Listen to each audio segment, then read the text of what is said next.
parallel plate capacitor. Students, from this expression we will also prove that the capacitance depends upon area and the distance, not on charge and potential. So for parallel plate capacitor, it the simplest and most commonly, इसको use जो है commonly use किया जाता है parallel plate capacitor को, ठीक है. It consist of parallel plates का ही मतलब है कि टू पैरेलल प्लेट्स एक दूसरे के पैरेलल बनी होंगी, two parallel plates. It consist of two parallel plates, conducting plates separated by a small distance. इन दोनों के बीच का जो डिस्टेंस है that is D, small distance, conducting by a small distance. As we learn in previous lecture कि capacitors में दो पैरेलल प्लेट्स होती हैं और इनका काम क्या है, अपने अंदर चार्ज को स्टोर करना. और एक के ऊपर चार्ज जो होता है पॉजिटिव प्लस क्यू चार्ज होता है. हमने ये पिछले लेक्चर में भी पढ़ा है कि कैपेसिटर्स में एक प्लेट के ऊपर चार्ज होता है पॉजिटिव और सेकंड प्लेट के ऊपर चार्ज कौन सा होता है, नेगेटिव. और इलेक्ट्रिक फील्ड की डायरेक्शन हमें पता है, electric field will move from, इसमें प्लस क्यू चार्ज है, इसमें माइनस क्यू चार्ज है, ठीक है. तो जो इलेक्ट्रिक फील्ड की डायरेक्शन होगी वो कहाँ से होगी, positive to negative, positive to negative, ठीक है. इलेक्ट्रिक फील्ड मूव करेगा फ्रॉम पॉजिटिव टू नेगेटिव, ठीक है. नाउ हमने कंसीडर किया, let A be the area of each plate. दोनों प्लेट्स का एरिया जो है ए है, इट मीन्स इसका मैंने ले लिया A1 area and that second one is A2. It is separated by a distance D, distance D के साथ सेपरेट कर रखी है. और चार्ज जो है दोनों प्लेट्स के ऊपर, एक के ऊपर प्लस क्यू है, एक के ऊपर माइनस क्यू है, ठीक है. बट इफ़ दी सेपरेशन, अगर हम इस सेपरेशन को स्मॉल कर देंगे, देखो हमने पहले ही पढ़ा है कि एरिया, और मैंने इससे प्रूव ही ये करना है कि हमारे पास जो कैपेसिटर है, कैपेसिटेंस है, it depends upon area and distance, it doesn't depend upon charge and potential. हमने यही प्रूव करना है. तो ठीक है, हमें इतना तो पता है कि इलेक्ट्रिक फील्ड की डायरेक्शन इधर की तरफ है, पॉजिटिव टू नेगेटिव, ठीक है. तो इसके लिए हमने जैसे पैरेलल प्लेट फर्स्ट लेक्चर में एप्लीकेशन ऑफ गॉस थ्योरम की थी, फर्स्ट चैप्टर में एप्लीकेशन ऑफ गॉस थ्योरम में हमने प्लेन शीट ऑफ चार्ज पढ़ा था और two parallel plate sheet of charge के बारे में भी पढ़ा था हमने, ठीक है. उसके लिए हमने इलेक्ट्रिक फील्ड की वैल्यू निकाली थी. तो ऐसे ही मैंने इसको क्या कर दिया, थ्री रीजन्स में डिवाइड कर दिया, first region, second region and third region, ठीक है. तो देखो यहाँ पे फर्स्ट और सेकंड रीजन का इलेक्ट्रिक फील्ड तो कैंसिल आउट हो जाएगा. वहाँ पे भी मैंने आपको ये समझाया था कैसे कैंसिल आउट होगा. देखो पॉजिटिव से इस रीजन के लिए इलेक्ट्रिक फील्ड क्या होगा, पॉजिटिव से इस रीजन के इलेक्ट्रिक फील्ड इस प्लेट के लिए भी होगा और इस प्लेट के लिए भी होगा. इस के लिए तो पॉजिटिव के लिए तो इलेक्ट्रिक फील्ड आउटवर्ड होगा और नेगेटिव के लिए इलेक्ट्रिक फील्ड इनवर्ड होगा. तो means both electric field are in opposite direction, so they will cancel out each other. So first region के लिए इलेक्ट्रिक फील्ड क्या हो जाएगा, जीरो, ठीक है. Similarly in second region electric field क्या होगा, यहाँ पे नेगेटिव के लिए तो इनवर्ड आएगा बट पॉजिटिव के लिए आउटवर्ड जाएगा. तो इलेक्ट्रिक फील्ड यहाँ पे भी क्या हो जाएगा, कैंसिल, और सेकंड रीजन में भी इलेक्ट्रिक फील्ड क्या हो जाएगा, zero. We will only left with this third region. It means in between electric field will flow from positive to negative charge. Direction of electric field is positive to negative charge. So here we will get the value of electric field. It means हमारे पास यहाँ पे सिर्फ third region में ही electric field होगा, because in first and second region electric field will cancel out each other. So electric field in outer region will zero. हम यहाँ पे लिख देंगे electric field in outer region of plates will be zero,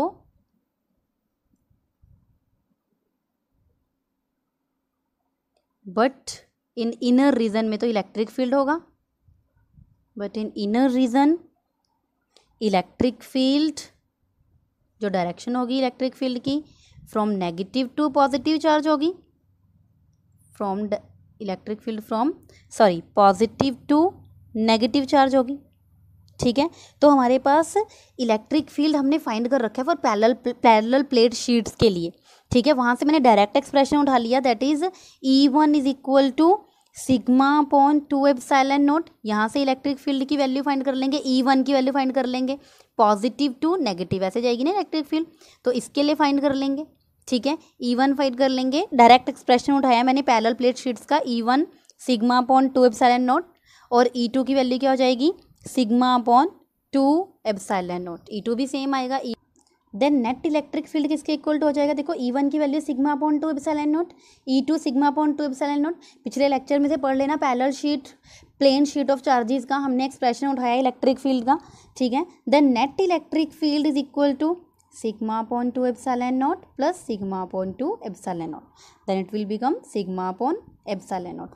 as we know sigma is the surface charge density, और surface charge density किसकी है, जो हमने प्लेट्स रखी हुई हैं, ठीक है। Sigma is surface charge density, और सिग्मा को हम बोलते कैसे हैं, इस सरफेस के ऊपर जो हमने चार्ज पुट किया हुआ है, तो sigma is equal to surface, sigma is equal to charge upon area, ठीक है। तो हमने पढ़ी हुई ना density, surface charge density, linear charge density expressed by lambda, surface को हम सिग्मा से लिखते हैं एंड वॉल्यूम चार्ज डेंसिटी को हम रो के साथ एक्सप्रेस करते हैं।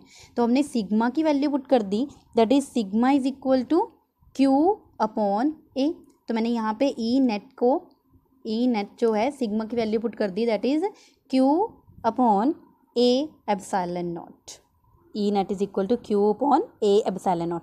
And electric field is toward from positive to negative charge के लिए हमारे पास ये वैल्यू आ गई। एज वी नो हम इलेक्ट्रिक फील्ड का एक्सप्रेशन पोटेंशियल डिफरेंस में भी लिख सकते हैं, पोटेंशियल फाइंड कर सकते हैं यहाँ से। V इज इक्वल टू क्या होता है, E net is equal to Q upon A epsilon naught, ठीक है। और potential V is equal to क्या होता है, V in the form of potential difference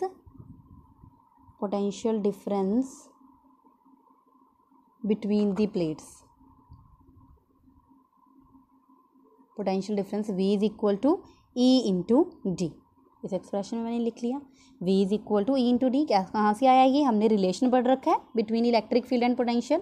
relation between electric field and potential is E is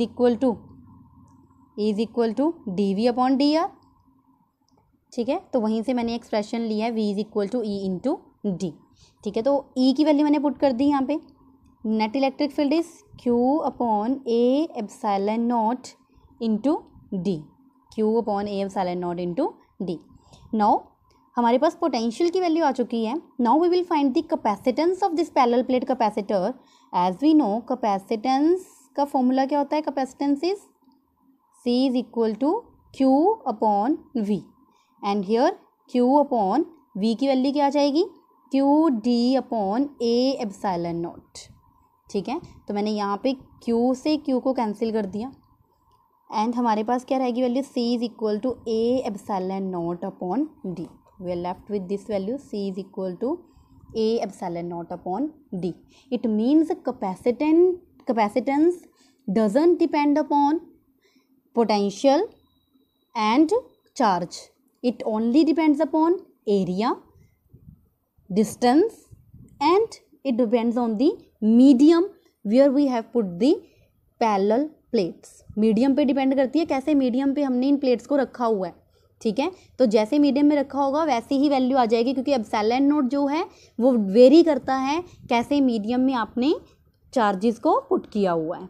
So the capacitance of parallel plate capacitor is directly proportional to area and inversely proportional to, directly proportional area है और inversely proportional किसके हैं, distance के। directly proportional to area and inversely proportional to distance। it means जितनी large plates होंगी, it means जितनी बड़ी plates होंगी, जितनी लार्ज प्लेट्स होंगी, उतनी हमारे पास कैपेसिटेंस क्या है, ज़्यादा आएगी, क्योंकि डायरेक्टली प्रोपोर्शनल है।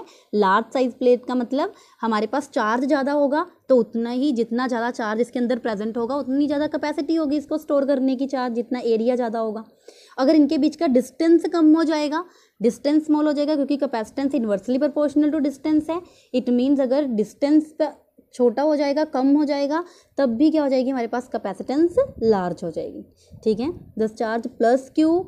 अगर देखो पैरेलल प्लेट कैपेसिटर की हमारे पास एक डिसएडवांटेज भी है, इसीलिए हमने आगे जाके इफेक्ट ऑफ डाइलेक्ट्रिक पढ़ेंगे ऑन कैपेसिटेंस, डाइलेक्ट्रिक का क्या फ़र्क पड़ता है।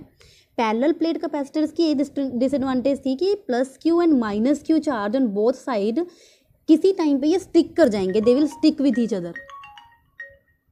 So students, the problem of parallel plate capacitor is that the charge plus Q and minus Q, so charge plus Q minus Q, देखो फोर्सेस क्या हो जाएंगी इनके बीच में, चार्जेस एक दूसरे को अट्रैक्ट करेंगे और एक टाइम पे ये दोनों प्लेट्स एक दूसरे के साथ क्या कर जाएंगी, स्टिक कर जाएंगी, they will stick with each other. So to overcome this problem we will put a dielectric slab between the plates. तो हम कैपेसिटर के बीच में एक डाइइलेक्ट्रिक स्लैब रखते हैं ताकि ये जो चार्जेस हैं एक दूसरे से कुछ डिस्टेंस पे ही रहे, इनका इलेक्ट्रिक फील्ड रहे। अगर ये दोनों एक स्टिक कर जाएंगी देखो, तो चार्जेस तो plus Q and minus Q, distance तो डी जीरो हो जाएगा, तो हमारे पास कैपेसिटेंस नहीं आएगी। तो कैपेसिटेंस फाइंड करने के लिए हमें क्या फाइंड करना पड़ेगा, एक क्या करनी पड़ेगी, डाइइलेक्ट्रिक स्लैब रखनी पड़ेगी। सो नेक्स्ट आर्टिकल हमने क्या करना है, फाइंड करना है effect of dielectric on capacitance. अगर हम कैपेसिटर्स के बीच में डाइइलेक्ट्रिक स्लैब रख देते हैं तब कैपेसिटेंस पे क्या फ़र्क पड़ता है, ठीक है। So the next article is effect of dielectric on capacitance. So next article is effect of dielectric on capacitance.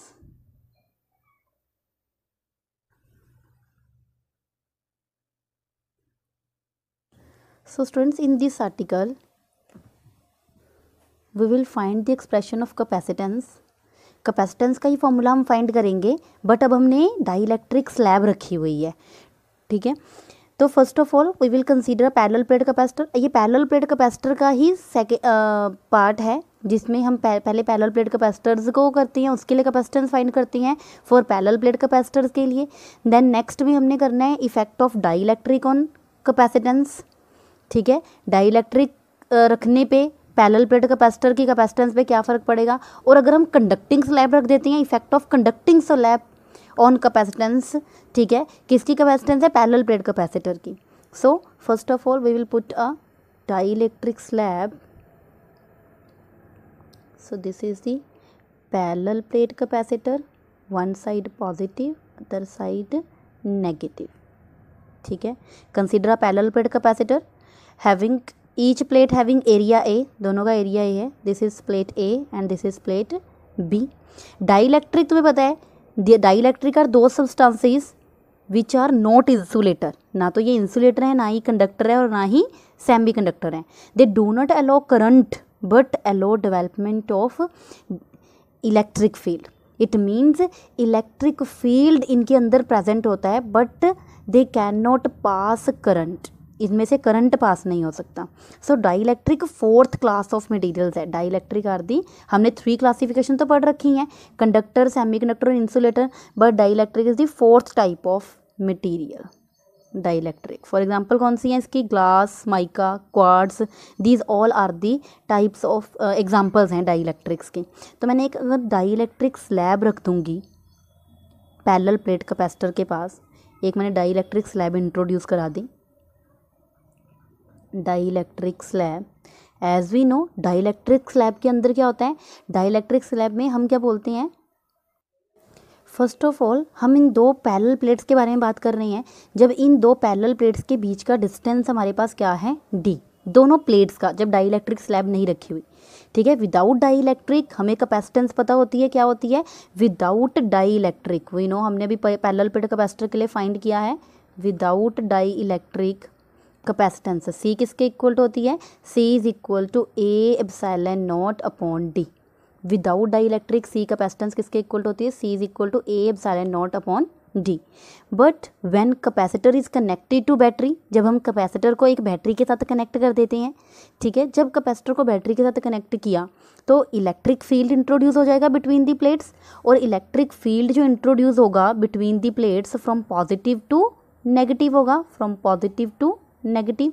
Electric field E naught, मैंने मान लिया कि electric field E naught, suppose E naught electric field is introduced when capacitor, जो without dielectric slab हमने capacitor को battery के साथ connect किया तो इलेक्ट्रिक फील्ड सेटअप हो जाएगा, that is E naught, and direction of E naught is from positive to negative. ये तो हम काफ़ी सारे लेक्चर्स में हमने पढ़ लिया हुआ कि इलेक्ट्रिक फील्ड की डायरेक्शन जो है वो from positive to negative charge होती है।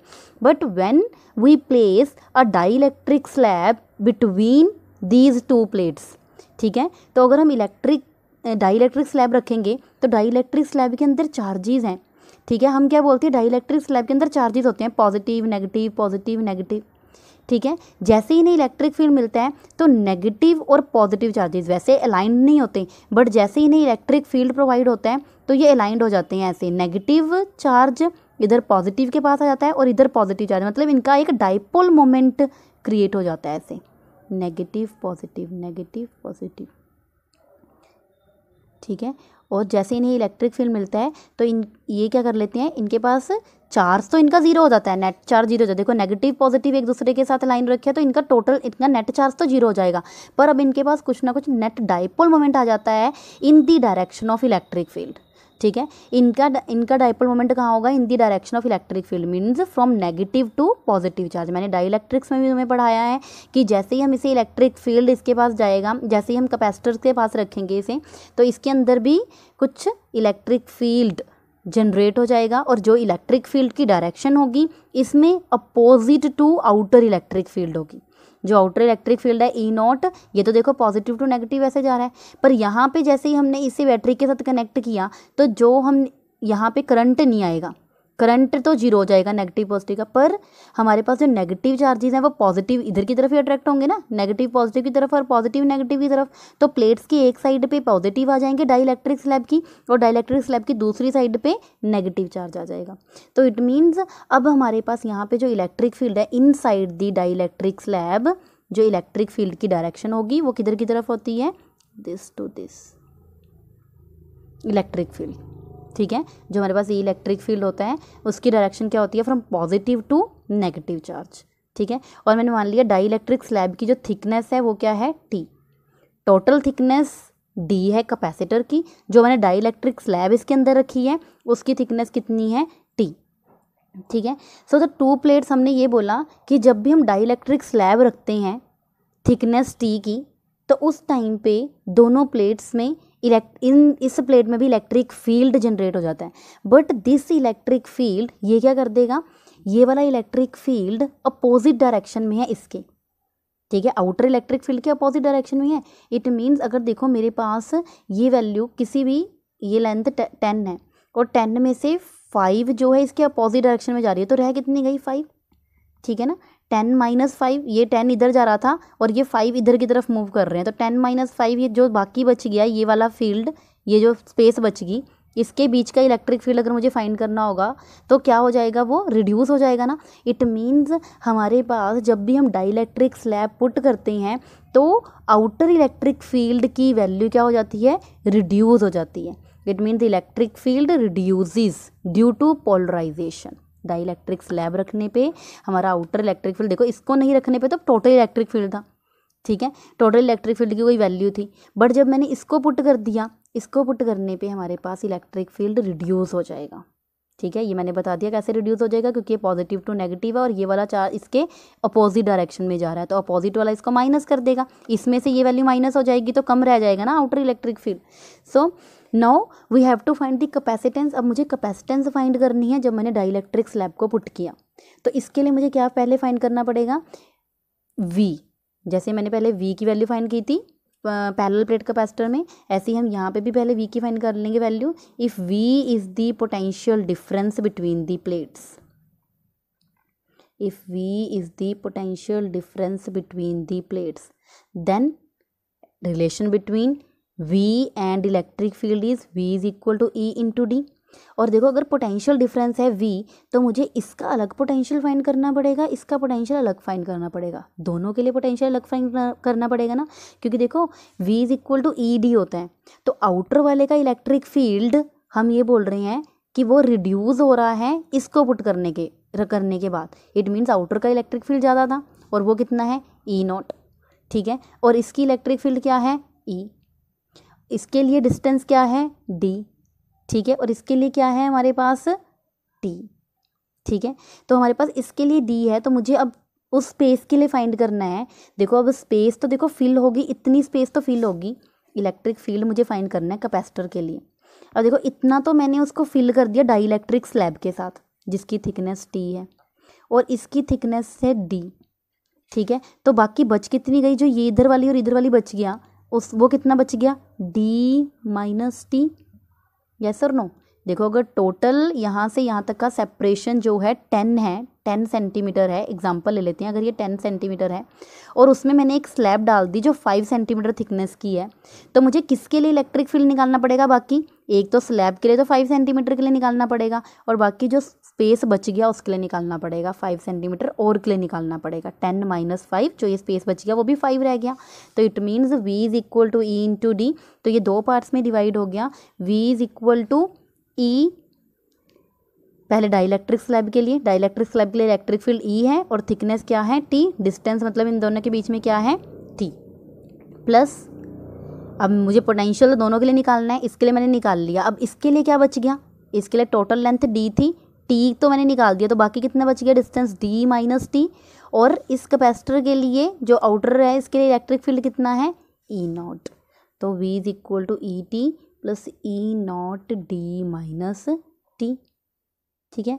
दस हमारे पास जब स्पेस, अगर हमारे पास देखो हमने ये भी पढ़ रखा है कि अगर कोई स्पेस प्लेट्स के बीच की फिल होती है किसी डाइलेक्ट्रिक स्लैब के साथ, तो हमारे पास कोई ना कोई डाइलेक्ट्रिक कांस्टेंट भी आता है। ठीक है।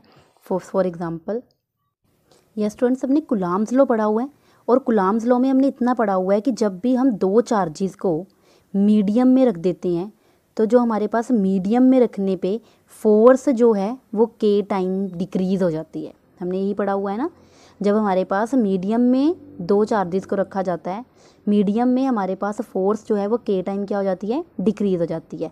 सिमिलर एज इलेक्ट्रिक फील्ड, यहाँ पे जब हमने डाइलेक्ट्रिक स्लैब रख दी तो इसका इलेक्ट्रिक फील्ड हमने किसी मीडियम में रखा ना, मीडियम मतलब किसी स्लैब के अंदर रख दिया, किसी भी ग्लास के अंदर, वाटर के अंदर, हमारी फोर्स क्या हो जाती है? डिक्रीज हो जाती है। तो इसलिए हम चार्जेस को एयर में रखना पसंद करते हैं, क्योंकि चार्जेस जब एयर में होते हैं तो इस टाइम पे हमारे पास फोर्स जो है वो ज़्यादा होती है। ठीक है। और फोर्स किसी मीडियम में रखने पे डिक्रीज हो जाती है। Similar as electric field, dielectric slab. ठीक है। डाइलेक्ट्रिक स्लैब के लिए इलेक्ट्रिक फील्ड क्या होगा? डाइलेक्ट्रिक स्लैब मतलब मैंने किसी चीज़ में बंद करके रखा हुआ है, ठीक है, चार्जेस को, तो इसके लिए इलेक्ट्रिक फील्ड क्या हो जाएगा? डिक्रीज हो जाएगा टू दी ओरिजिनल वैल्यू। ठीक है। जो आउटर स्पेस के लिए जो वैल्यू है वो के टाइम डिक्रीज हो जाएगी। इट मीन्स जो इलेक्ट्रिक फील्ड है ई डाइलेक्ट्रिक स्लैब का, वो ओरिजिनल इलेक्ट्रिक फील्ड से के टाइम क्या हो जाएगा? डिक्रीज हो जाएगा। आउटर इलेक्ट्रिक फील्ड से के टाइम डिक्रीज हो जाएगा। तो हम यहाँ पे वैल्यू पुट कर देंगे। v इज इक्वल टू ई क्या हो जाएगा? ई naught upon K into T plus E naught D minus T. ठीक है। ये पता लग गया ना, के टाइम जो हमारे पास जब डाइलेक्ट्रिक स्लैब है तो उस टाइम पे हमारे पास आउटर इलेक्ट्रिक फील्ड से के टाइम डिक्रीज हो जाएगा। सिमिलर जैसे हमने कूलॉम्स लॉ के लिए फोर्स के लिए किया था कि अगर हम चार्जेस को एयर में रखते हैं तो फोर्स हमारे पास 1/4πε0 Q1 Q2 upon are square आती है, और अगर हम उन्हीं चार्जेस को मीडियम में उठा के रख देते हैं तो वो के टाइम डिक्रीज हो जाती है। ठीक है। तो यहाँ पे हमारे पास एक्सप्रेशन आ गया v is equal to E naught upon K into T plus E naught D minus T. अब मैं यहाँ से ई नॉट कॉमन निकाल लूँगी। ई नॉट कॉमन निकालूंगी तो मेरे पास क्या रह जाएगा? D minus T plus T upon के। एज अभी हमने प्रीवियस लेक्चर में भी पढ़ा था कि electric field for the parallel plates E not, अगर हमारे पास चार्ज है और उसका एरिया है ए, ठीक है, और किसी डिस्टेंस के साथ सेपरेट हो रखी हैं, तो E naught is equal to Q upon epsilon naught A. Yes, E naught हमने इतना तो पढ़ रखा है ना, E naught is equal to sigma upon epsilon naught. ठीक है। और सिग्मा क्या होती है? Surface charge density, charge per unit area. तो यहाँ से हमारे पास आ जाता है E naught is equal to Q upon epsilon naught A. ठीक है। E naught is equal to Q upon epsilon naught A. मैंने डायरेक्ट फिर मैं यहाँ पे क्या कर दूँगी? इसका एक्सप्रेशन पुट कर दूँगी। V is equal to Q upon epsilon naught A D minus T plus T upon K. देखो मैंने यहाँ पे ई नोट का डायरेक्ट एक्सप्रेशन उठाया क्योंकि हमने अब दोबारा नहीं किया कि इसके लिए इलेक्ट्रिक फील्ड क्या होगा, जो अब हम पैरेलल प्लेट कैपेसिटर में कर चुके हैं कि इस आउटर रीजन के लिए इलेक्ट्रिक फील्ड और इसके लिए कैंसिल हो जाएंगे, आउटर रीजन में यहाँ से भी कैंसिल हो जाएंगे। सिर्फ इनर रीजन में हमारे पास इलेक्ट्रिक फील्ड आएगा, और इनर रीजन में हमारे पास इलेक्ट्रिक फील्ड देखो इसके लिए भी पॉजिटिव टू नेगेटिव आएगा, इसके लिए भी पॉजिटिव टू नेगेटिव आएगा। ठीक है। तो हमारे पास इलेक्ट्रिक फील्ड की वैल्यू इनर रीजन में सेम होने वाली है।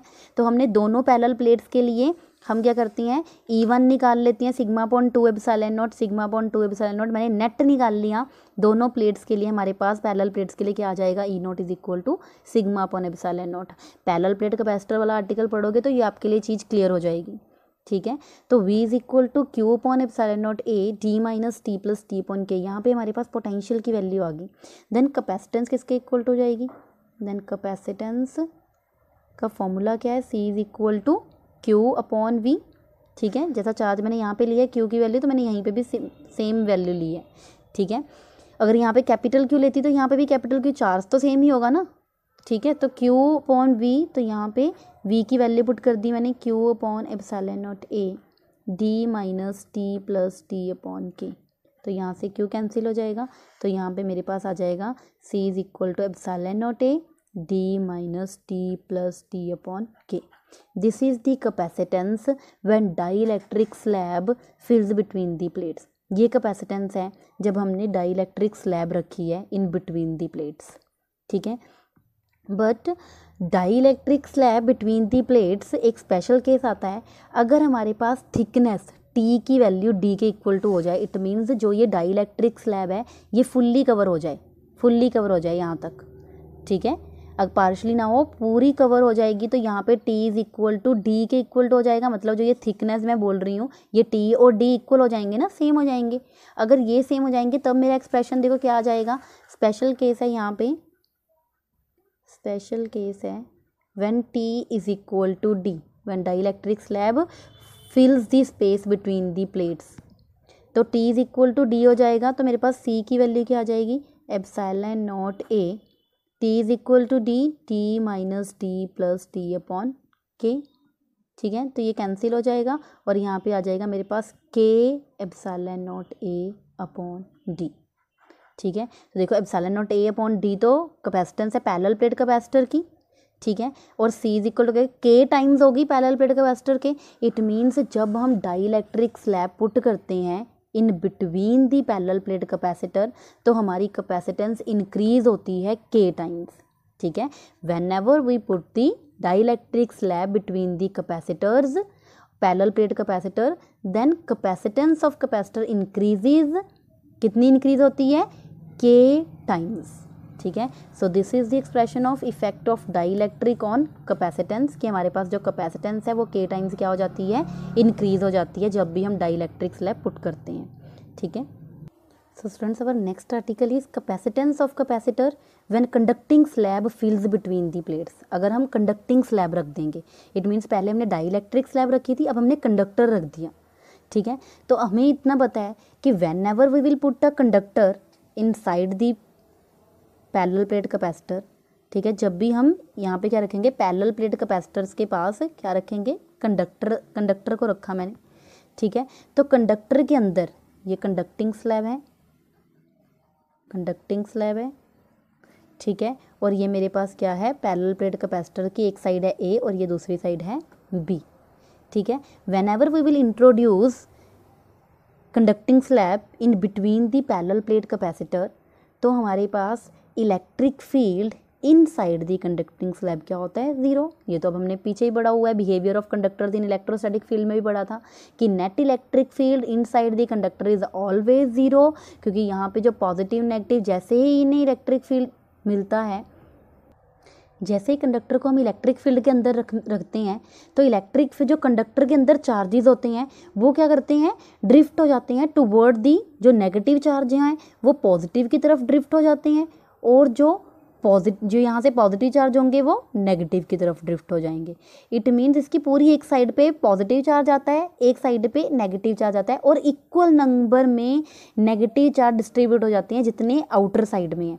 इट मीन्स जब भी इक्वल नंबर में पॉजिटिव और नेगेटिव चार्ज इंट्रोड्यूस हो जाएंगे, तो उस टाइम पे इलेक्ट्रिक फील्ड आउटर और इनर, ये दोनों इलेक्ट्रिक फील्ड इक्वल हो जाते हैं, ठीक है। और अगर ये इलेक्ट्रिक फील्ड इक्वल हो जाएगा तो हमारे पास नेट इलेक्ट्रिक फील्ड इसका क्या हो जाएगा, कंडक्टर का जीरो होएगा। तो सो नेट इलेक्ट्रिक फील्ड हमें पता है, whenever we will put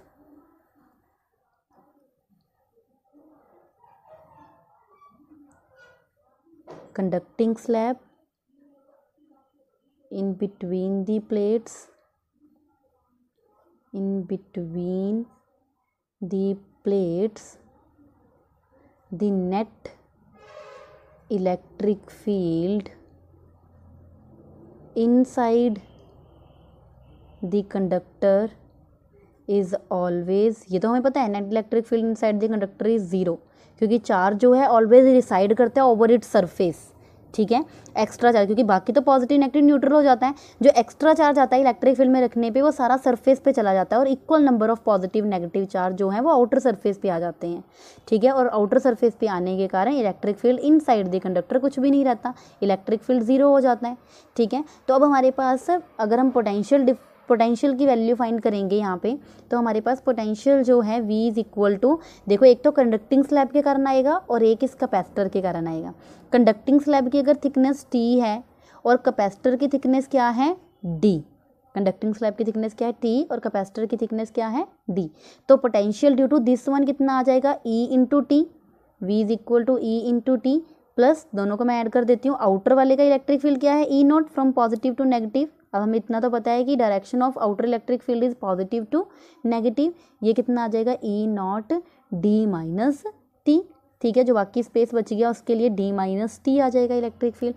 अब इनसाइड इलेक्ट्रिक फील्ड तो ज़ीरो ही हो गया, ठीक है, थिकनेस ज़ीरो नहीं है, इलेक्ट्रिक फील्ड ज़ीरो है, तो इलेक्ट्रिक फील्ड ज़ीरो हो जाएगा, तो हमारे पास रहेगा क्या V is equal to E naught D minus T, ठीक है। और E नॉट हमें पता है E नॉट इज दी, अब हम इलेक्ट्रिक फील्ड फर्स्ट सेकंड और थर्ड रीजन के लिए निकालेंगे, तो इनसाइड इलेक्ट्रिक फील्ड की वैल्यू जो होगी sigma upon epsilon naught, sigma is the surface charge density of these two plates, these two plates के लिए हमारे पास E नॉट की वैल्यू क्या होती है sigma upon epsilon not, Gauss theorem की थर्ड एप्लीकेशन है टू पैरेलल प्लेट कैपेसिटर्स वाली, तो उसमें से हम डायरेक्ट एक्सप्रेशन उठा रहे हैं, E naught is equal to sigma upon epsilon naught. Sigma क्या होता है surface charge density, Q upon A, Q upon A epsilon naught आ जाएगा यहाँ पे, और मैं यहाँ पे इसकी वैल्यू पुट कर दूंगी V is equal to Q upon A epsilon naught D minus T. It means हमारे पास पोटेंशियल आ गया, पोटेंशियल की वैल्यू आ गई, सो यहाँ से हम कैपेसिटेंस फाइंड कर सकते हैं, therefore capacitance C is equal to Q upon V, capacitance C is equal to Q upon V, और Q हमारे पास यहाँ पे स्मॉल q है तो स्मॉल q के साथ लिखेंगे Q upon V, Q upon A epsilon naught D minus T, ठीक है। तो हमारे पास C की वैल्यू क्या आ जाएगी यहाँ पे A epsilon naught upon D minus T, ठीक है। C is equal to A epsilon naught D minus T, A epsilon naught T मैंने यहाँ से कॉमन निकाल लिया, तो यहाँ से क्या बच जाएगा 1 माइनस T अपॉन D, ठीक है। A epsilon naught upon D parallel plate capacitors के लिए है, ठीक है। तो हमारे पास जो वैल्यू आएगी कैपेसिटर की that is A epsilon naught upon D 1 minus T upon D, epsilon naught upon D 1 minus T upon D. This is the capacitance when we will put a conducting slab between the plates. Now what will happen when T is equal to D? अगर conducting slab की thickness जो है वो D के equal to हो जाए, मतलब ये T फुल्ली इसको क्या कर दे यहाँ से यहाँ तक कंप्लीट हम कंडक्टिंग स्लैब रख दें सेम थिकनेस D के इक्वल टू, ठीक है। तो उस टाइम पे क्या होगा हमारे पास थिकनेस D के कारण if conducting slab wholly fills the space between the plates, means if T is equal to D, then C is equal to A epsilon naught upon D 1 minus D upon D, और ये क्या बन जाएगा A epsilon naught upon 0, it means ये हमारे पास क्या बन जाएगा इनफाइनाइट। इट मीन्स जब भी हमारे पास कंडक्टिंग स्लैब फिल कर लेती है फुल प्लेट को, पैरेलल प्लेट को, तो हमारे पास कैपेसिटेंस क्या हो जाती है उस टाइम पे, in that case capacitance becomes infinite, that is capacitance becomes infinite. दो वे में ग्रुप कर सकते हैं, these are grouped in two ways, first one is series and second one is parallel. Series और पैरेलल में हम इन्हें ग्रुप कर सकते हैं, first one is series and second one is parallel. Series and parallel में हम इन्हें ग्रुप कर सकते हैं, मीन्स दे आर ग्रुप्ड इन्हें ऐसे ग्रुप किया जाता है कि या तो देखो कैपेसिटर सारे सीरीज़ में लगाए जाएंगे, कैपेसिटर्स को सीरीज़ में कनेक्ट कर देना एक दूसरे के साथ, ठीक है, या फिर कैपेसिटर्स को पैरेलल में कनेक्ट कर देना, कैपेसिटर्स को पैरेलल में लगा देना, ठीक है। और इन्हें क्या दिया जाता है, कैपेसिटर्स को सीरीज़ में कनेक्ट करके पोटेंशियल बैटरी के साथ कनेक्ट किया जाएगा और कैपेसिटर्स को पैरेलल के साथ कनेक्ट करके, कैपेसिटर्स को पैरेलल के साथ कनेक्ट करके फिर पोटेंशियल के साथ कनेक्ट किया जाएगा, ठीक है। But whenever the capacitor is connected in series, हमेशा कैपेसिटेंस क्या होती है, डिक्रीज होती है। Whereas whenever we connect them in parallel, तो हमारी कैपेसिटेंस क्या हो जाती है उस टाइम पे, इंक्रीज होगी, ठीक है। इतना याद रखना है, कैपेसिटेंस जो है सीरीज में कनेक्ट करने पे डिक्रीज होती है और पैरेलल में कनेक्ट करने पे इंक्रीज होती है। फर्स्ट केस हम करेंगे when capacitors are connected in series. First one is capacitors in series, capacitors in series, ठीक है। तो कैपेसिटर्स इन सीरीज में फर्स्ट ऑफ ऑल हम क्या करेंगे, कैपेसिटर्स लेंगे, वन कैपेसिटर, कैपेसिटर का सिंबल है 2 कैपेसिटर एंड 3 कैपेसिटर। जैसे हम रेजिस्टेंस को ऐसे डिनोट करते हैं, ऐसे रेजिस्टेंस का सिंबल है ये, ठीक है। ऐसे ही हम कैपेसिटर को ऐसे डिनोट करते हैं, इसका सिंबल है कैपेसिटर का, ठीक है। Capacitor C1 C2 C3, consider the combination of 3 capacitors C1 C2 C3 in series, ठीक है। और C1 C2 C3 को देखो, फर्स्ट वन को हम किसके साथ कनेक्ट करते हैं, बैटरी के साथ कनेक्ट कर देते हैं, ठीक है, पॉजिटिव टर्मिनल के साथ, ठीक है। और जो लास्ट जो ये सेकंड पार्ट को हम किसके साथ कनेक्ट कर देंगे, अर्थिंग कर देते हैं। तो अब यहाँ पे मैंने सीरीज कर रखा है, तो इसलिए मैंने लेफ्ट प्लेट को पॉजिटिव टर्मिनल के साथ कनेक्ट कर दिया एंड राइट टर्मिनल को क्या कर दिया, अर्थिंग कर दिया, ठीक है। तो when the left plate of C1 and right plate of C3 is connected to battery, ठीक है, इसको C1 को बैटरी के साथ कनेक्ट किया है और इसको मैंने अर्थिंग की है, तो हमारे पास देखो चार्ज जो है। So students, whenever we will connect them, first plate को, जो लेफ्ट प्लेट है उसको हमने C1 को क्या कनेक्ट कर दिया, पॉजिटिव टर्मिनल ऑफ बैटरी के साथ कनेक्ट कर दिया। तो अब यहाँ पे जो है पोटेंशियल मैंने बैटरी के साथ कनेक्ट किया, तो यहाँ पे जो पोटेंशियल है, यहाँ पे जो पोटेंशियल है इस टाइम पे क्या हो जाएगा, सेम हो जाएगा, पोटेंशियल V हो जाएगा, सॉरी पोटेंशियल V हो गया यहाँ पे, ठीक है। Positive terminal of battery is connected, तो यहाँ पे जो पोटेंशियल है क्या हो गया, V हो गया। और मैंने यहाँ पे क्या कर रखी है, अर्थिंग कर रखी है C3 वाले कैपेसिटर की, ठीक है। तो यहाँ पे right hand plate of each capacitor देखो पॉजिटिव टर्मिनल मिल रहा है, तो जो हमारे पास लेफ्ट प्लेट है हर एक कैपेसिटर की लेफ्ट प्लेट, इस पर क्या आ जाएगा, पॉजिटिव चार्ज आएगा, हमने पढ़ रखा है ये। और ड्यू टू इंडक्शन जो सेकंड प्लेट है उस पर कौन सा चार्ज आएगा, negative charge.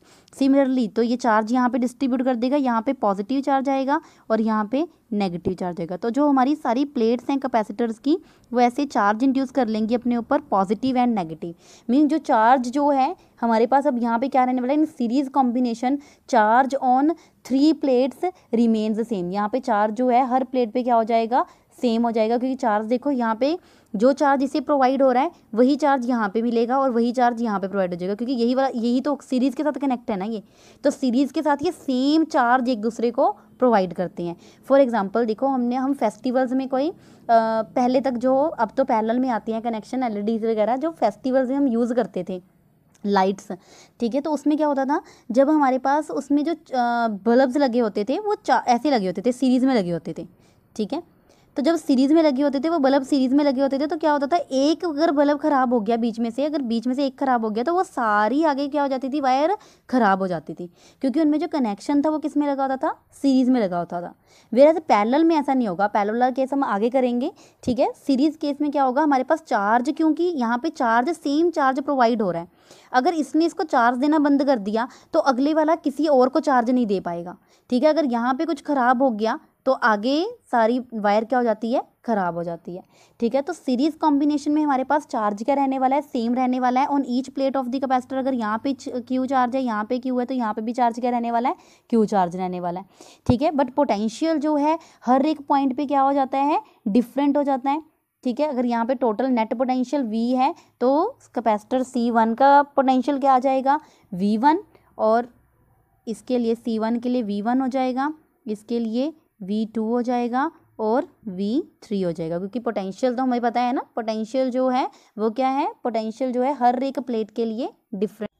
So as we know potential देखो V1 V2 V3 हर एक कैपेसिटर के लिए V1 V2 V3 potential net potential हमारे पास V है, तो पोटेंशियल क्या हो जाता है डिस्ट्रीब्यूट हो जाता है हर एक प्लेट के लिए। हर एक प्लेट के लिए चार्ज सेम रहेगा पर पोटेंशियल सेम नहीं रहेगा, ठीक है। तो इंडिविजुअल पोटेंशियल जो है हमारे पास किसके इक्वल टू आ जाएगा, for the potential difference between plates of individual capacitor are potential difference between plates of individual capacitor are potential same और पोटेंशियल डिफर करेगा हर एक प्लेट के साथ, ठीक है। तो V1 इज इक्वल टू क्या आ गया, चार्ज सेम रहेगा बट पोटेंशियल V1 के लिए क्या आ जाएगा Q/C1, ठीक है। फर्स्ट प्लेट के लिए V इज इक्वल टू क्या होता है Q/C, तो हमारे पास V1 किसके इक्वल हो जाएगा charge divide by C1।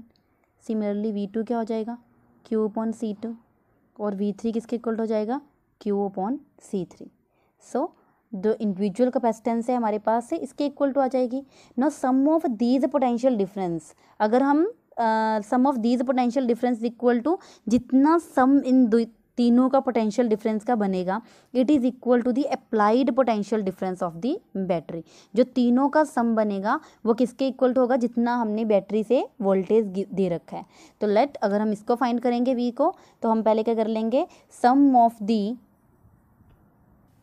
So the C B the, अगर C इक्विवेलेंट कैपेसिटेंस है सीरीज कॉम्बिनेशन की, therefore sum of these potential difference, जो सम आएगा पोटेंशियल डिफरेंस का V1 V2 V3 का, वो नेट पोटेंशियल डिफरेंस के इक्वल टू आ जाएगा। बिकॉज दी वर्क डन, जो वर्क डन होता है इन मूविंग का test charge across the entire circuit, क्योंकि देखो work done to move a test charge, जो वर्क डन हो रहा है to move a test charge from this to this, इसके लिए हमारे पास पोटेंशियल अलग आएगा, इसके लिए अलग आएगा। To work done to move a test charge through the entire circuit, जो है जो वर्क डन होगा W1 W2 W3, ये सब के लिए क्या हो जाएगा in taking the test 3 capacitors के लिए क्या हो जाएगा सम बन जाएगा, तो sum of the work done बन जाएगा। तो मैंने इसलिए क्या कर दिया पोटेंशियल का सम ले लिया, तो यहाँ पे हमारे पास जो नेट पोटेंशियल है वो किसके इक्वल टू आ जाएगा, net potential V is equal to V1 plus V2 plus V3, और V1 V2 V3 की वैल्यू क्या है Q/C1 Q/C2 प्लस Q/C3, ठीक है। चार्ज तो देखो सेम रहने वाला है, तो चार्ज मैंने कॉमन निकाल लिया 1/C1 plus 1/C2 plus 1/C3। और नाउ हम ये बोल रहे हैं कि let C be the equivalent capacitance of series combination, ठीक है। अगर C इक्विवेलेंट कैपेसिटेंस है और V हम जो बैटरी को प्रोवाइड कर रहे हैं, तो हमारे पास सीरीज कॉम्बिनेशन में रेशियो C की वैल्यू क्या आती है Q/V, ठीक है। तो C is equal to Q/V होता है, तो V की वैल्यू क्या आ जाएगी हमारे पास equivalent capacitance V is equal to Q/C, तो मैंने V की वैल्यू पुट कर दी, that is Q/C is equal to Q 1/C1 plus 1/C2 plus 1/C3, ठीक है ना। यहाँ पे हमने टोटल जो V के लिए पोटेंशियल V के लिए नेट पोटेंशियल आ जाएगा वो हमारे पास टोटल चार्ज तो Q ही है, और equivalent capacitance C1 C2 C3 की क्या है C है। So it is the ratio of charge to the C होती क्या इक्विवेलेंट कैपेसिटेंस होती क्या C is equal to Q/V ना, ratio of charge to the potential. तो हमारे पास यहाँ से V के लिए फॉर्मूला आ जाएगा ना, V is equal to potential V is equal to Q/C, तो वही मैंने V की वैल्यू पुट कर दी Q/C, तो यहाँ से Q कैंसिल हो जाएगा और हमारे पास सीरीज कॉम्बिनेशन आ जाएगा 1/C is equal to 1/C1 plus 1/C2 plus 1/C3। So this is the series combination of capacitance, ठीक है। द रेसिप्रोकल ऑफ जो कैपेसिटेंस है वो सीरीज कॉम्बिनेशन के लिए क्या होती है, ये हमारे पास रेसिप्रोकल होता है C1 plus 1/C2 plus 1/C3।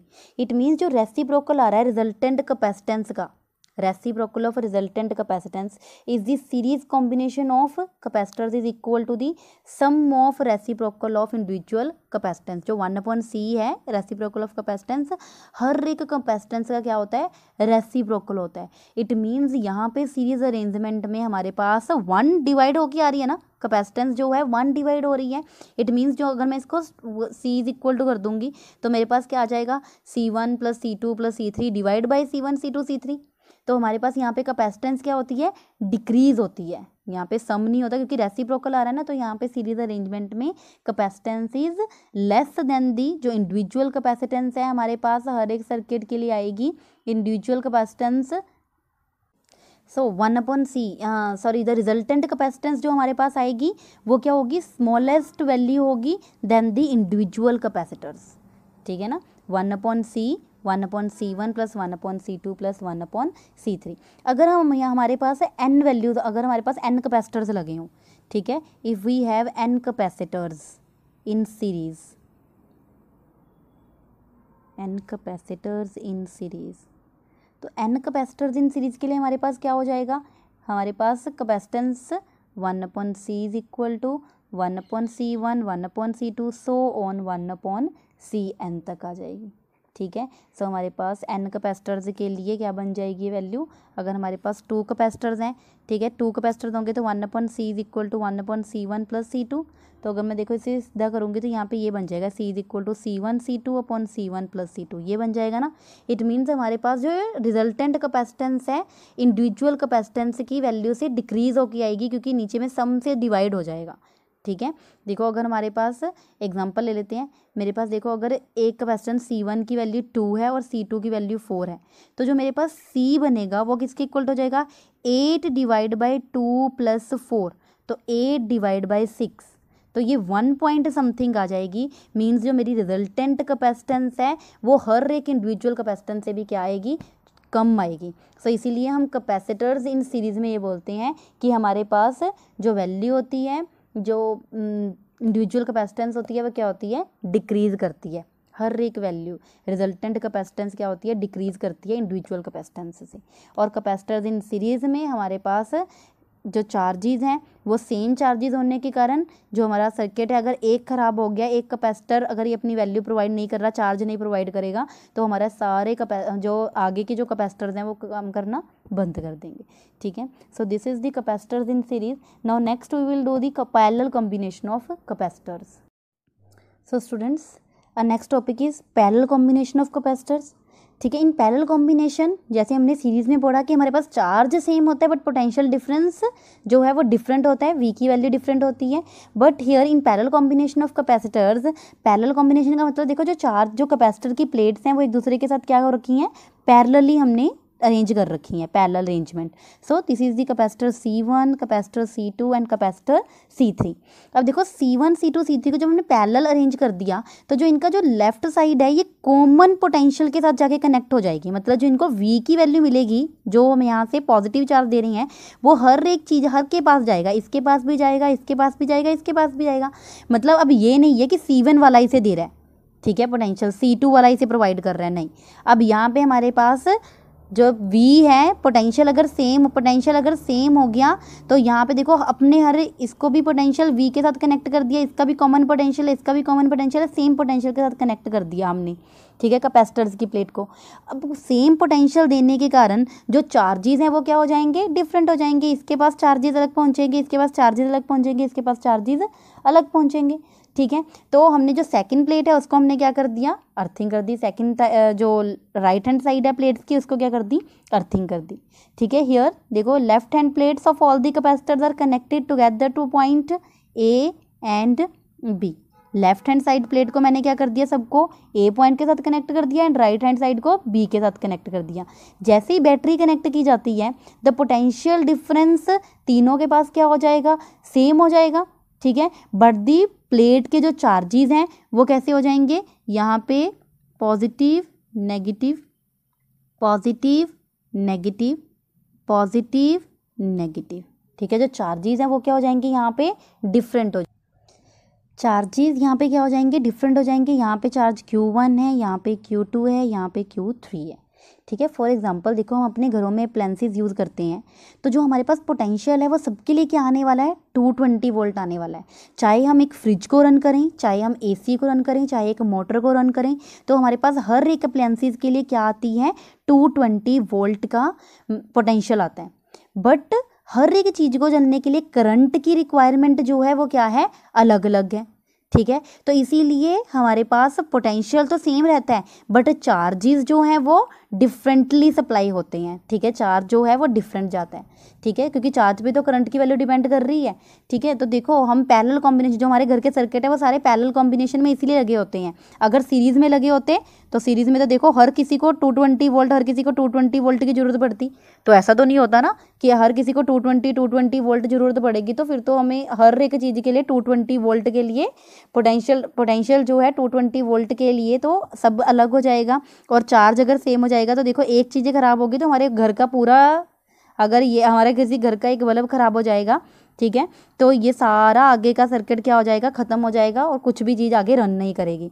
तो हमारे जो घरों के सर्किट है वो सारे पैरेलल कॉम्बिनेशन में इसीलिए अप्लाई रखे जाते हैं ताकि देखो पोटेंशियल हर किसी को अलग अलग मिले। अगर ये चीज़ ख़राब हो भी रही है, अगर देखो यहाँ पे मैंने देखो पोटेंशियल सेम रखा है, वी इसके लिए है, वी इसके लिए है, वी इसके लिए, मतलब 220 वोल्ट 220 वोल्ट 220 वोल्ट देखो कॉमन पोटेंशियल के साथ कनेक्ट कर रखा है, तो सबके लिए पोटेंशियल सेम होगा। ठीक है ना, पोटेंशियल की वैल्यू सबके लिए सेम होगी बट चार्जेस क्या हो जाएंगे, यहाँ पे डिफरेंट हो जाएंगे। ठीक है, चार्जेस डिफरेंट हो जाएंगे। चार्ज डिफरेंट होने का मतलब देखो कि यहाँ पे देखो Q2 अगर ये वाली चीज़ खराब होती भी है, ठीक है, पर यहाँ पे इसका पोटेंशियल प्रोवाइड हो रहा है और चार्ज डिफरेंट है, तो यहाँ पे क्या हो जाएगा, ये चीज़ रन कर रही होगी, ये चीज़ खराब होने से इस पर कोई फर्क नहीं पड़ेगा। बट सीरीज कॉम्बिनेशन में ऐसा नहीं होता। सीरीज कॉम्बिनेशन में क्या होता है, सीरीज में यहाँ पे पोटेंशियल अलग अलग है। देखो पोटेंशियल क्या अलग अलग हो सकता है, ठीक है, हमारे पास जो मेन कॉमन पोटेंशियल है वो 220 वोल्ट, हर घर की सप्लाई के लिए 220 वोल्ट हो रहा है। ठीक है, तो ऐसा तो नहीं हो सकता ना मैं यहाँ के लिए 220 कर दूँ, यहाँ पे के लिए अलग कर दूँ, यहाँ पे के लिए अलग कर दूँ।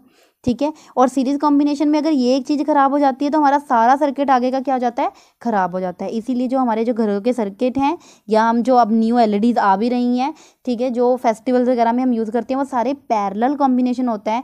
ठीक है, अगर एक बीच में से खराब हो भी गई तो सेकंड वाली पे कोई फ़र्क नहीं पड़ता क्योंकि उनमें जो सर्किट लगाया जाता है वो पैरेलल सर्किट लगाया जाता है ताकि उनको कॉमन पोटेंशियल मिल सके।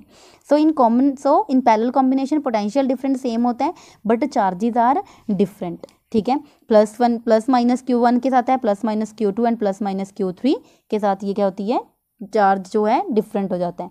अब देखो चार्ज अगर सेम रहेगा तो इसकी कैपेसिटेंस C1 है, इसकी C2 और इसकी C3 है। चार्ज डिफरेंट है सॉरी, तो हमारे पास Q1 की वैल्यू है, हमारे पास C इज इक्वल टू क्या होता है Q/V।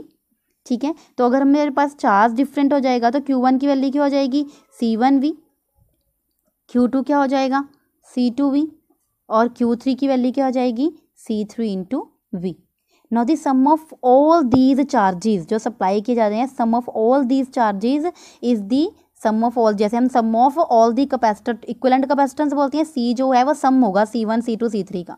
ठीक है, ऐसे ही अगर बैटरी है V तो सेम हो जाएगा, पोटेंशियल तो सेम हो रहा है, पर अगर चार्जेस जो हैं जैसे यहाँ पे 3 कूलम का है, 2 कूलम का है, 5 कूलम का है, ठीक है, तो 3 4 5 5 5 10, तो हमारे पास जो टोटल सम यहाँ पे चार्ज का होगा वो क्या हो जाएगा, इक्विवेलेंट, मतलब इक्विवेलेंट बोल दिया सॉरी, यहाँ पे जो सम होगा टोटल चार्ज जो है वो sum of all these charges का होगा। ठीक है, तो यहाँ पे sum of all these charges, sum of all these charges is the total charge Q supplied by the battery,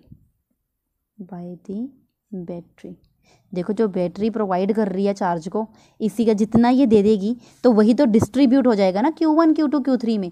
तो हमारे पास जो चार्ज यहाँ से Q प्रोवाइड हो रहा है बैटरी से, तो Q क्या हो जाएगा, डिस्ट्रीब्यूट हो जाएगा Q1 Q2 Q3 पे। तो हम क्या कर रहे हैं, sum of all these charges, Q जो है वो किसके इक्वल टू आ जाएगा, Q1 Q2 और Q3 के इक्वल टू। और यहाँ पे Q1 Q2 Q3 है किसके equal to, C1V C2V and C3V। As the resultant capacitance C जो है, ठीक है, रिजल्टेंट कैपेसिटेंस किसके इक्वल टू होती है, हमें इतना तो पता है रिजल्टेंट कैपेसिटेंस का formula C is equal to Q/V, और यहाँ से हम Q की वैल्यू लिख सकते हैं, Q is equal to CV।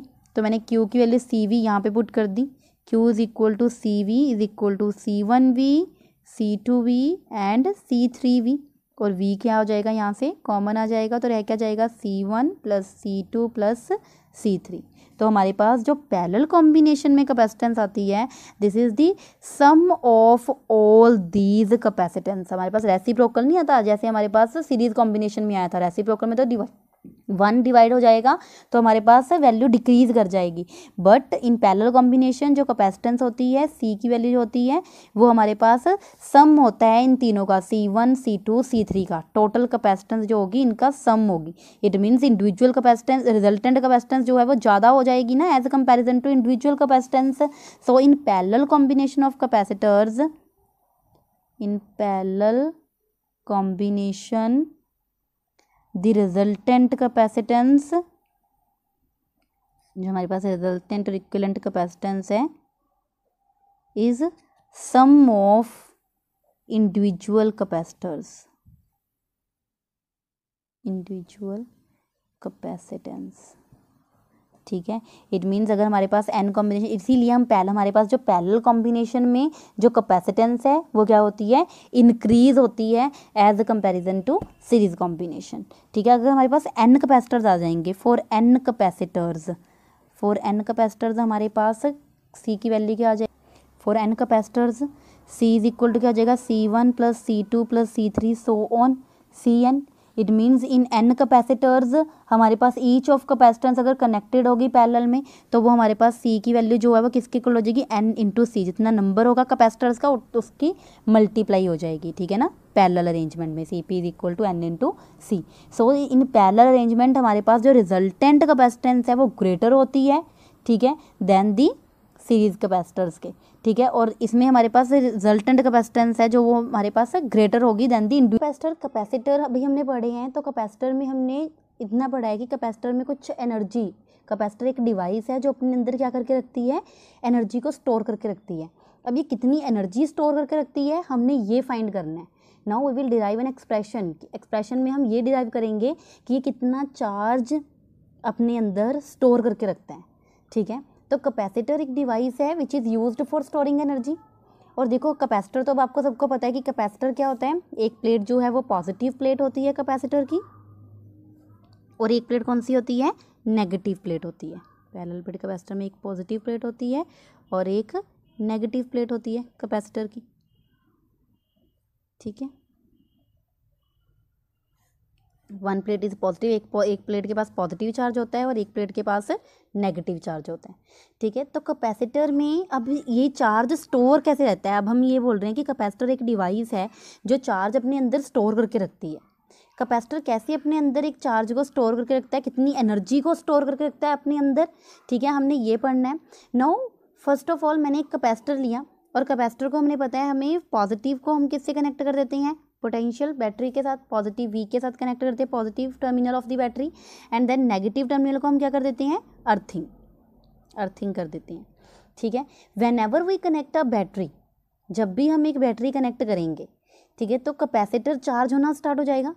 Capacitor में क्या हो जाएगी, विदाउट कैपेसिटर तो ये विदाउट बैटरी तो ये अनचार्ज रहेगा ना। तो फर्स्ट ऑफ ऑल कैपेसिटर को चार्ज करना पड़ेगा तो किसी बैटरी के साथ कनेक्ट करना पड़ेगा, और बैटरी के साथ कनेक्ट करना मतलब अब जो चार्जेस हैं, अब इसमें एनर्जी कैसे स्टोर रहती है, एनर्जी स्टोर रहना मतलब पोटेंशियल एनर्जी किसी फॉर्म में, पोटेंशियल एनर्जी की फॉर्म में एनर्जी स्टोर रहेगी इसके अंदर। ठीक है, और जैसे ही हम किसी चीज़ को ऑन करते हैं तो ये अपनी सारी एनर्जी उसी टाइम पे क्या कर देता है, आउट कर देता है, रिलीज कर देता है उस चीज़ को रन कराने के लिए। ठीक है, और फिर धीरे धीरे फिर से क्या होता है, जैसे ही इसको पोटेंशियल मिलता जाता है और फिर से ये अपना चार्ज होना स्टार्ट हो जाता है और ये अपने अंदर एक इलेक्ट्रिक फील्ड सेटअप कर लेता है in the form of potential energy.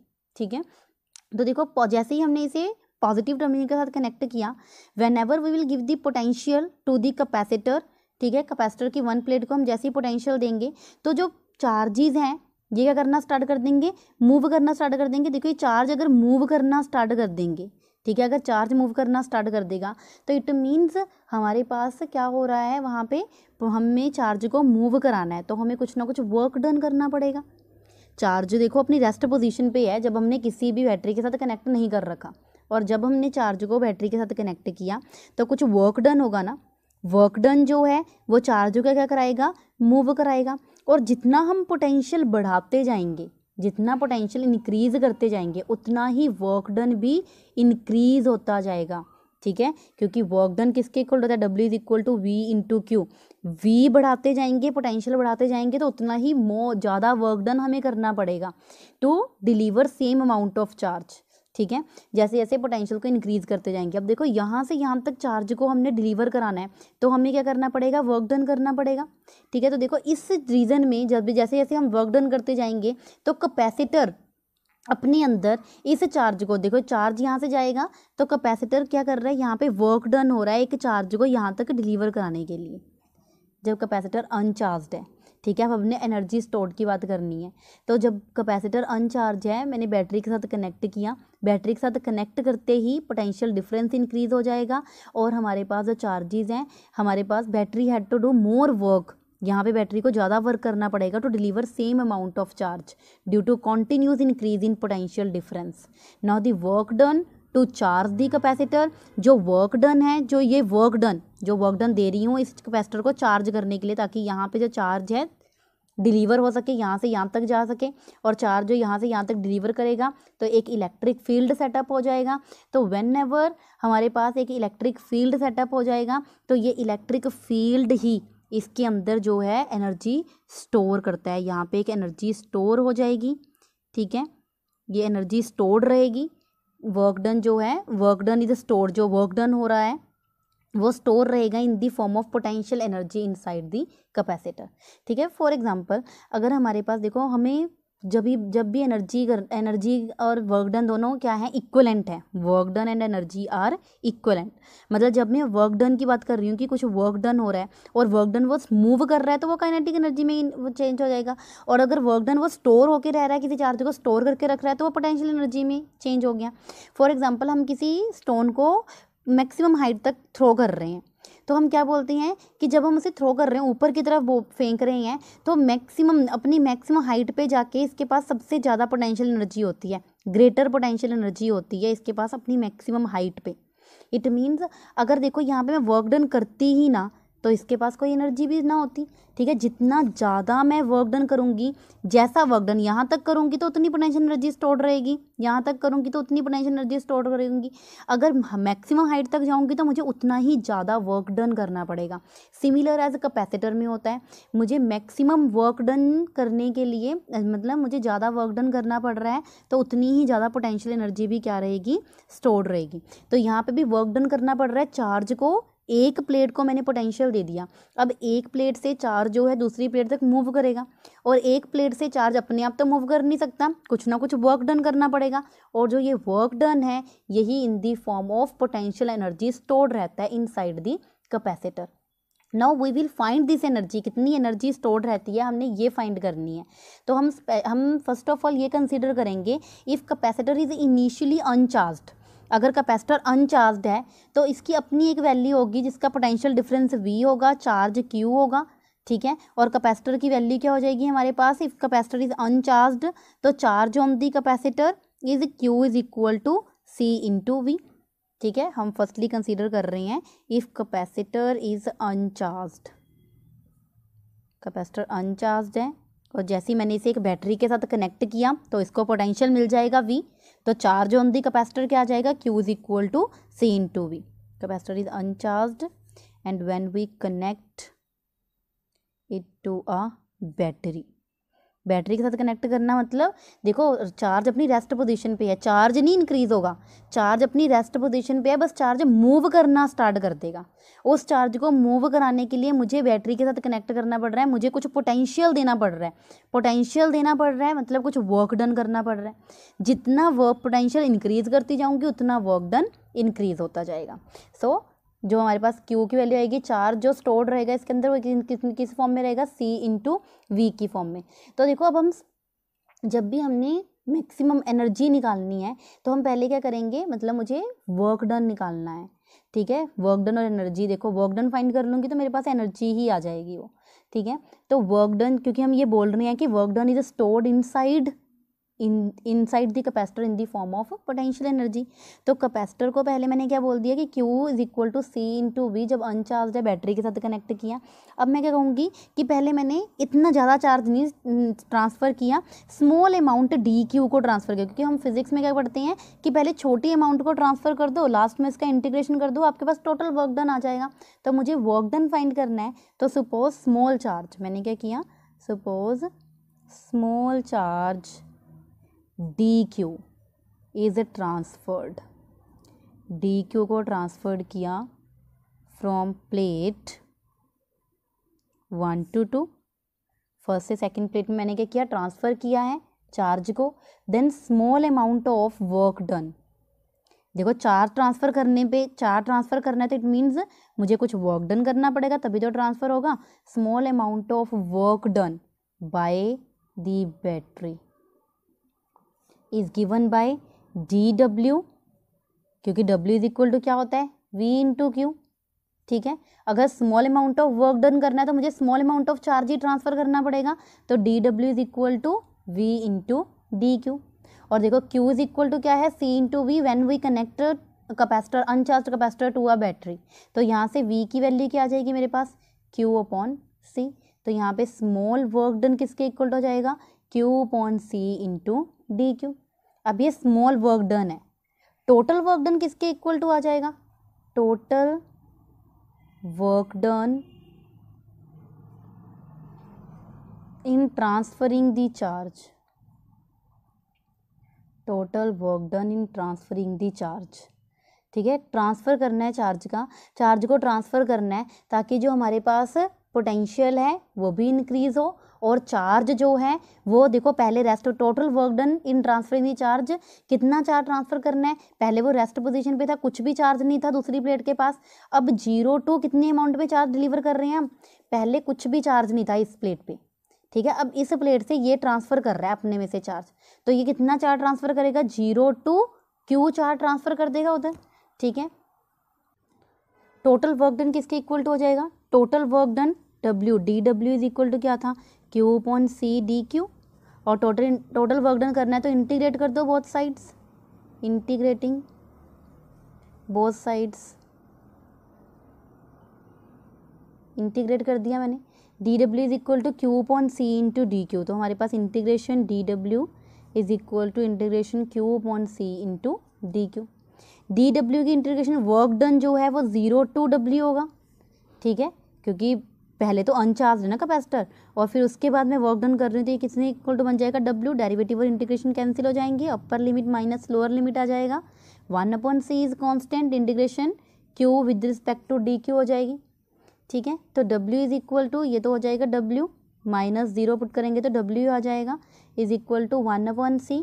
अब इंटीग्रेशन Q की, इंटीग्रेशन Q की किसके इक्वल टू हो जाएगी, Q रेज़ टू पर 1 है, 1 + 1 2 हो जाएगा, divide by 2 plus C constant DQ, Q square upon 2। और हमने चार्ज इसकी 0 to W है, तो चार्ज भी हमने कहाँ से कहाँ तक लिया है, पहले रेस्ट पोजीशन पे कुछ चार्ज नहीं है और दूसरी प्लेट के ऊपर हमारे पास चार्ज क्या आ गया, Q डिलीवर किया, इसने चार्ज ट्रांसफ़र किया। तो W इज इक्वल टू क्या आ जाएगा यहाँ पे, Q स्क्वायर अपॉन 2C, क्योंकि Q की Q ही है और चार्ज जो है यहाँ पे इनिशियल वैल्यू 0 है, तो W इज इक्वल टू क्या आ जाएगा मेरे पास, Q square upon 2C। No this work done is stored, इतना वर्क डन जो है, जो स्टोर हुआ है in the form of potential energy store हुआ है। ठीक है, क्योंकि हम बोलते हैं ना work done and potential energy are equal to U, तो it means work done is equal to potential energy आ जाएगा। तो पोटेंशियल एनर्जी भी कितनी स्टोर हुई है, Q square upon 2C। So this energy is stored in the capacitor. हमने यही फाइंड करना था कि how much energy is stored in the capacitor.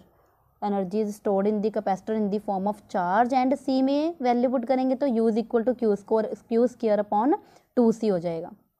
ठीक है, तो अगर हम Q की वैल्यू पुट कर दें, हमारे पास Q की वैल्यू क्या होती है, Q is equal to C into V. ठीक है, in the form of potential की फॉर्म में अगर हम एनर्जी को लिखना चाहिए तो क्या आ जाएगा, U is equal to Q into C, Q is equal to C we put कर दो, C square V square upon 2C। तो हमारे पास क्या आ जाएगा यहाँ पे, half CV square in the form of C and V, और ये है in the form of Q and C potential energy. और अगर मैं इसी पोटेंशियल एनर्जी को ये देखो Q और C की फॉर्म में भी आ गया, C और V की फॉर्म में आ गया। अगर Q और V की फॉर्म में लिखना हो चाहूँ तो कैसे लिख सकती हूँ, U is equal to C की वैल्यू क्या है Q अपॉन V, C को मैं लिख सकती हूँ ना Q अपॉन V, तो मैंने यहाँ पे C की वैल्यू लिख दी Q upon V। U is equal to Q square upon 2 Q upon V, तो Q कैंसिल हो जाएगा, तो यहाँ पे क्या आ जाएगा QV upon 2।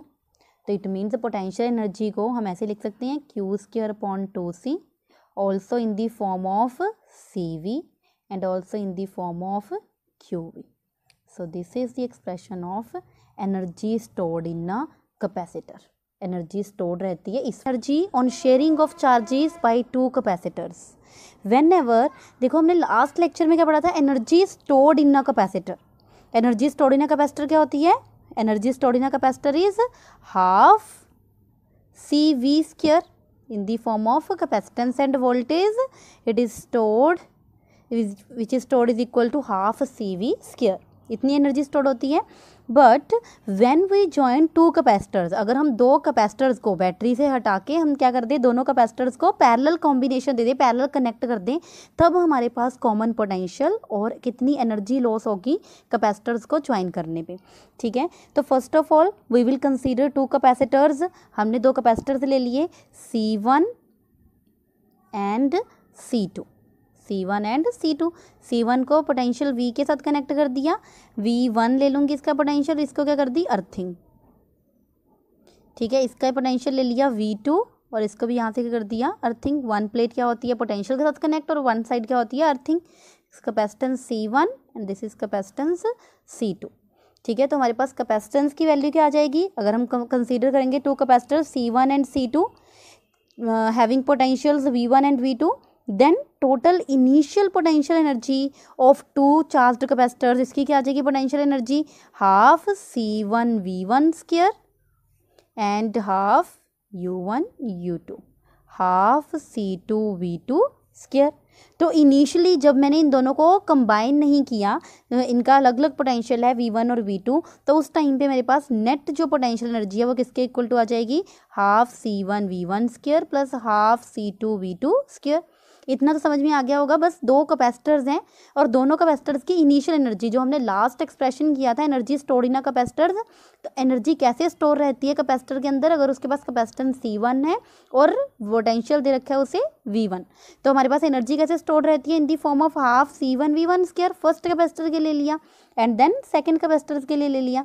When two capacitors, अब हमने क्या करना है कॉमन पोटेंशियल अगर दोनों कैपेसिटर एक दूसरे को शेयर कर रहे होंगे इट मीन मैं इन दोनों को क्या कर दूंगी, ज्वाइन कर दूंगी इनके सर्किट को, देन हमारे पास इनका जो पोटेंशियल होगा अब अलग अलग पोटेंशियल नहीं होगा, इन दोनों को ज्वाइन करने पे इनका एक कॉमन पोटेंशियल बन जाएगा। ठीक है, और कॉमन पोटेंशियल होने पे चार्ज पे कोई फर्क नहीं पड़ता, but there is a loss of energy on sharing of charges between two capacitors. जब भी हम दो कैपेसिटर्स को ज्वाइन करते हैं तो उनमें कुछ एनर्जी का लॉस होता है, और कितना लॉस होता है ये हमने यहाँ पे फाइंड करना है। ठीक है, तो यहाँ पे देखो यू इनिशियल जो है वो मेरे पास क्या बन गई, half C1 V1 square plus half C2 V2 square. Now in next case में मैं क्या कर दूंगी, दोनों कैपेसिटर्स को ज्वाइन कर दूंगी। When two capacitors are joint, अब दोनों कैपेसिटर को, बैटरी को हमने रिमूव कर दिया, तो हम देखो दोनों कैपेसिटर्स C1 और C2 को पैरेलल कनेक्शन दे देंगे, C1 और C2। देखो अब ये दोनों ज्वाइन हो जाएंगे तो इनके पास जो पोटेंशियल होगा वो क्या हो जाएगा, कॉमन पोटेंशियल हो जाएगा V। इन जो पोटेंशियल होगा विच इज V इन दोनों के पास। ठीक है, one plate is positive positive और नेगेटिव। ठीक है, तो पोटेंशियल क्या हो जाएगा यहाँ पे कॉमन हो जाएगा। लेट नाउ अब देखो चाहे तो मैं ऐसे भी कनेक्ट कर सकती हूँ दोनों कैपेसिटर्स, इनको यहाँ से हटा के और दोनों को हमने क्या कर दिया इकट्ठा कंबाइन जोड़ दिया इनको, तो इनके लिए जो पोटेंशियल होगा वो क्या हो जाएगा, सेम हो जाएगा कैपेसिटर C1 और C2 के लिए। ठीक है, तो now two capacitors be joint with positive plate on one side and negative plate on other side, तो इनमें क्या हो जाएगा, redistribution of charges on two capacitors. ठीक है, डिस्ट्रीब्यूट हो जाएगा ना चार्ज ऑन टू कैपेसिटर। और चार्ज कैसे डिस्ट्रीब्यूट होता है हम पहले कितना चार्ज डिस्ट्रीब्यूट हो रहा है वो फाइंड कर लेंगे। देखो total charge before contact yes students, हम क्या करेंगे, total charge before contact is equal to total charge after contact. देखो टोटल चार्ज बिफोर कॉन्टैक्ट हमारे पास जब कोई कनेक्ट, जब हमने इन दोनों को कनेक्ट नहीं किया कैपेसिटर्स को, तो टोटल चार्ज किसके इक्वल टू हो जाएगा। देखो यहाँ पे C1 है, V1 है, तो यहाँ पे Q1 किसके इक्वल हो जाएगा, Q किसके इक्वल टू होता है C इंटू V, तो इसके लिए चार्ज क्या आ जाएगा C1 V1, और यहाँ पे Q2 की वैल्यू क्या आ जाएगी C2 V2, यही आ जाएगा ना। तो हम लिख लेंगे टोटल चार्ज बिफोर कॉन्टैक्ट किसके इक्वल टू आ जाएगा Q1 plus Q2 is equal to total charge after contact. After contact में देखो चार्ज क्या हो रहा है, डिस्ट्रीब्यूट हो रहा है, चार्ज डिस्ट्रीब्यूट हो रहा है, तो इट मीन्स यहाँ पे पोटेंशियल क्या हो रहा है सेम, ठीक है। C1 V1 प्लस C2, यहाँ पे C1 प्लस C2 पोटेंशियल क्या रहेगा सेम रहेगा। तो टोटल चार्ज आफ्टर कॉन्टैक्ट इसके इक्वल टू हो जाएगा C1 V प्लस C2V, ऐसे ही आ जाएगा ना, मैंने C1V प्लस C2V ऐसे लिख लिया। तो हमारे पास कॉमन पोटेंशियल V की वैल्यू आ गई, V is equal to Q1 plus Q2 divide by C1 plus C2, ठीक है। कॉमन पोटेंशियल की डेफिनेशन लिख लोगे। कॉमन पोटेंशियल होता क्या है, what is common potential. Common potential is whenever we combine the capacitors, whenever we connect two capacitors in parallel, तो वहाँ पे कुछ चार्ज लॉस नहीं होता, बट पोटेंशियल जो एनर्जी है वो लॉस होती है, और हम इनके बिटवीन में क्या निकाल सकते हैं, पोटेंशियल फाइंड कर सकते हैं कि इनके बीच में जब हमने दो चार्जेस को शेयर कराया है, कंबाइन किया है, तो जो एक कॉमन पोटेंशियल V की वैल्यू है वो किस फॉर्म में आएगी, ठीक है। V की वैल्यू कैसे फाइंड कर सकते हैं, तो V is equal to Q1 plus Q2 upon C1 plus C2, और Q1 है क्या C1 V1, Q2 क्या है C2 V2 upon C1 plus C2। So this is the common potential in the form of charge भी लिख सकते हैं और इन the form of C and V की फॉर्म में भी लिख सकते हैं, ठीक है। कॉमन पोटेंशियल, जो पोटेंशियल जब दोनों कैपेसिटर्स को शेयर करा दिया, तो जो V की वैल्यू है वो किसके इक्वल टू आ जाएगी, ठीक है। तो देखो न्यूमेरिकल्स में हमारे पास आता है क्वेश्चन कि अगर हम दो कैपेसिटर्स है, पहले अलग अलग वोल्टेज के साथ कनेक्ट कर रहे हो रखे हैं, और उसके बाद हमने बैटरी को रिमूव करके दोनों कैपेसिटर्स को ज्वाइन कर दिया, तो उनके बीच का कॉमन पोटेंशियल किसके इक्वल टू आएगा, हमें वो वैल्यू फाइंड करनी होती है। नाउ अब हमारा नेक्स्ट पार्ट है कि कितनी एनर्जी लॉस होगी, loss of energy on sharing of two capacitors. Yes, next part में हमें क्या करना है, लॉस ऑफ एनर्जी। तो लॉस ऑफ एनर्जी के लिए देखो पहले हमारे पास बिफोर कॉन्टैक्ट, हम क्या करेंगे, एनर्जी बिफोर कॉन्टैक्ट किसके इक्वल टू थी, हमने फाइंड किया एनर्जी बिफोर कॉन्टैक्ट किसके इक्वल टू थी, half C1 plus C2 C1 V1 square, sorry इसकी एनर्जी किसके इक्वल टू आ जाएगी, हाफ C1 V1 स्क्वायर, इसकी एनर्जी क्या आ जाएगी, हाफ C2 V2 स्क्वायर। मतलब जब मैंने इनको कॉन्टैक्ट नहीं कर रखा, जब मैंने इनको बैटरी से रिमूव नहीं किया, कंबाइन नहीं किया C1 C2 को, तब उसके पहले जो हमारे पास इनिशियल एनर्जी जो आएगी वो किसके इक्वल टू हो जाएगी, half C1 V1 square plus half C2 V2 square. This is the energy before contact, ठीक है। और हमारे पास फाइनल एनर्जी किसके इक्वल टू आ जाएगी, फाइनल एनर्जी किसके इक्वल टू आ जाएगी, हाफ, देखो इसमें क्या हो रहा है हमारे पास C1, इसके लिए निकालेंगे एनर्जी तो C1 V स्क्वायर ही रहेगी, ठीक है, plus half C2 V square, ऐसे बन जाएगा ना ये, half C1 plus C2 V square. Potential क्या हमारे पास कॉमन है, तो C1 plus C2 V square के इक्वल टू आ जाएगी, ठीक है। तो V की वैल्यू मैंने अभी फाइंड की है, C1 प्लस C2, V की value in the form of capacitance हमने फाइंड की है, वो हम पुट कर देंगे यहाँ पे, V is C1 V1 plus C2 V2 upon C1 plus C2 का स्क्वायर, ठीक है। V की वैल्यू हमने अभी फाइंड की है, ठीक है। तो V की वैल्यू बस मैंने पुट कर दी, कॉमन पोटेंशियल की वैल्यू पुट कर दी, तो मेरे पास UF की वैल्यू आ जाएगी हाफ, देखो एक C1 प्लस C2 यहाँ से कैंसिल आउट हो जाएगा, और हमारे पास बच जाएगा C1 V1 plus C2 V2 whole square upon C1 plus C2। देखो इनिशियल एनर्जी हमारे पास कितनी है, बिफोर कॉन्टैक्ट एनर्जी कितनी है, इतनी half C1 V1 square plus half C2 V2 square, ठीक है। और जब मैंने इनको कनेक्ट कर दिया दोनों कैपेसिटर्स को, तब हमारे पास फाइनल एनर्जी किसके इक्वल टू आ जाएगी, half C1 V1 plus C2 V2 whole square upon C1 plus C2। अब मुझे करना लॉस ऑफ एनर्जी, एनर्जी जो हमेशा इनिशियली बिफोर कॉन्टैक्ट हमेशा हमारे पास एनर्जी ज़्यादा होती है एज कंपेरिजन टू जब हम कैपेसिटर्स को कनेक्ट कर देते हैं, ठीक है, दो कैपेसिटर्स को इकट्ठे कनेक्ट कर देते हैं, तो हमेशा एनर्जी का लॉस होता है, ठीक है। एनर्जी का लॉस होना मतलब हमारे पास फाइनल एनर्जी जो होगी वो कम होगी एज कंपैरिजन टू इनिशियल, ठीक है, तो हम क्या करेंगे, हम क्या करते हैं, ग्रेटर में से स्मॉलेस्ट नंबर माइनस करेंगे ना, तो इनिशियल में से हम क्या कर देंगे, फाइनल माइनस कर देंगे, तो हमारे पास लॉस ऑफ एनर्जी आ जाएगी।